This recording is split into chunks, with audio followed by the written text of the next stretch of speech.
Media press பத்திரிகை நண்பர்களுக்கு முதற்கண் வணக்கம்.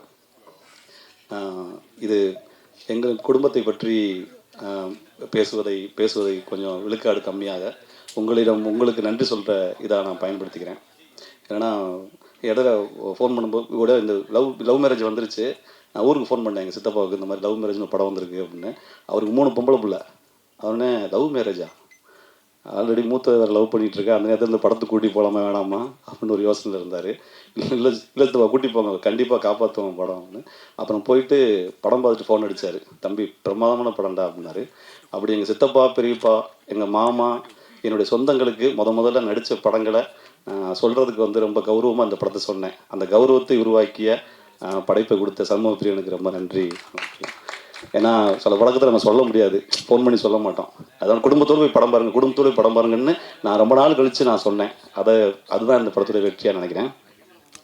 அதை ஏற்படுத்த சண்முக பிரியன், நீங்கள் தம்பி மிகப்பெரிய ஒரு அழகான எல்லாராலும் ரசிக்கக்கூடிய டேரக்டராக வருவீங்க. டக்கு 2-3 வரி சொல்லிடுறேன்.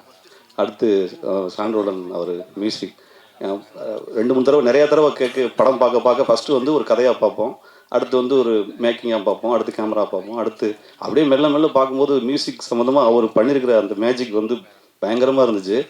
நான் முடியும் போது 4 வரி பாடிட்டு தான் இறங்குவேன். அதை உங்கள்கிட்ட ரிக்வெஸ்ட்டாக சொல்லிக்கிறேன். இந்த மோகன்ராஜுடைய வரிகள்லாம் அப்படி இருந்துச்சு. இப்போ தான் நான் கவனிச்சு கேட்குறேன். தேங்க்யூ மோகன்ராஜ். அதை தாசாக பாடுறேன். ஆனால் தாசனும் நானும் அந்த காம்போ 2 பேரும் அவருடைய ரகுடான அந்த பேச்சும் என்னுடைய வெள்ளந்தியான இதுவும் ரொம்ப ஒர்க் அவுட் ஆகிருக்குண்ணே. ரொம்ப நன்றிண்ணே, ரொம்ப நன்றி. விக்ரம் பிரபு சார் வந்து ஒரு மாடியிலேருந்து ஒரு டைலாக் சொல்லுவார். இந்த மாதிரி, நீ ஒரு பொண்ணை லவ் பண்ணியிருப்பார் 5 வருஷம், உங்களுக்கு தெரியும். நீ வந்து குடும்பம் தான் முக்கியம் சொல்லிட்டு போயிட்ட, நான் வந்து நிற்கிறேன். அடுத்து இப்போ லவ் பண்ண பொண்ணு வந்து, இப்போ கல்யாணம் பண்ணலான்னு வந்த பொண்ணு வந்து லவர் தான் முக்கியம்னு போயிட்டா, இப்போ நான் தான் நிற்கிறேன், 2 பக்கமும் நான் தான் பாதிக்கப்பட்டேன் அப்படின்னு சொல்லும்போது அந்த ஒரு வரி மொத்த படத்தையும் தாங்கி நிறுத்தி அவர் மேலே ஒரு பயங்கரமான ஒரு பரிதாபத்தை ஏற்படுத்திச்சு. உண்மையிலேயே அந்த இடம் பயங்கரமாக, அந்த இடத்த பார்க்கும்போது விக்ரம் சாரை பார்க்கும்போது அங்கே இருக்கிற அந்த ஒரு பாவமான முகமும், அடுத்து தாசனனை வந்து சரக்கு அடிச்சுட்டு இருக்கும்போது பாட்டில் உடச்சிட்டு நிற்பார்ல, அந்த அடிக்க முடியாத அந்த ஒரு தருணமும், அந்த அவரை வந்து அந்த மார்க்கெட்டில் போகிற சண்டை போடும்போது தொட்டவனை திரும்பி பார்ப்பாப்புல அந்த கண்ணு, அவ்வளோ ஆக்ஷனும் அவ்வளோ மென்மையும் மிக்ஸான ஒரு ஹீரோ வந்து ரொம்ப பிரமாதமாக பண்ணிட்டீங்க சார்.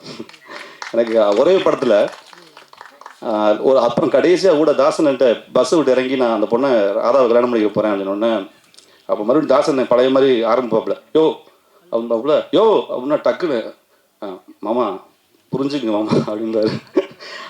அதை வந்து யோன்னு சொல்லிட்டு 10 நிமிஷம் எத்திக்ஸாக ஐயோ மாமாவை சொல்லக்கூடாதுன்னு அந்த இடம் அற்புதமாக பண்ணிட்டீங்க சார். Super sir. உண்மையிலே இது 100% வந்து உங்களுக்கான ஒரு படம். அப்படி தாங்கி நிறுத்திட்டீங்க. மீனாட்சி, இன்னைக்காவது வந்தீங்க, நல்லா பிரமாதமாக பண்ணிட்டீங்க, நன்றி. இப்போ அடுத்த கட்டமாக என்ன, எனக்கு நம்ம பெரிய படம் ஓடும் சின்ன படம் ஓடாது அப்படின்னு கருத்து வேறுபாடுகள் இருக்கிற இந்த தருணத்தில் அதுக்குள்ளே நான் போக விரும்பலை. ஆனால் ஒன்றே மட்டும், நீங்கள் எதிர்த்த மாதிரி உட்காந்துருக்கு, நீங்கள் இருக்கிற வரைக்கும் பெரிய படம் ஓடும் சின்ன படம் ஒன்றும் இல்லை, நல்ல படம் ஓடும். இது சத்தியம். அதாவது உங்களுக்கு முன்னாடி சொல்ல வரேன், இது இந்தியாவினுடைய மொத்தத்துலேயும் தமிழ் ப்ரெஸ் மக்கள் மீடியா வந்து எனக்கு பயங்கரமாக பிடிக்கும். ஏன்னா இதை பல நாளாக நீங்கள் இதை நிரூபிச்சுட்டே இருக்கீங்க. இந்த 8 கோடி 10 கோடி இருக்குன்னு நினைக்கிறேன் தமிழ்நாட்டு மக்கள்.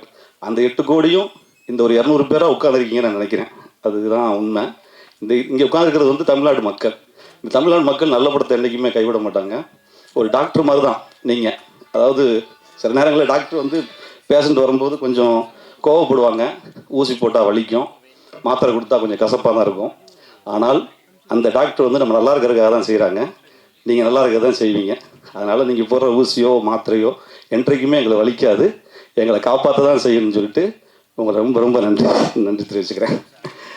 அடுத்து அவ்வளோதான், சொன்ன மாதிரி ஒரு 4 வரி சான்றுடன் பாடிட்டு நான் விடப்படுறேன்.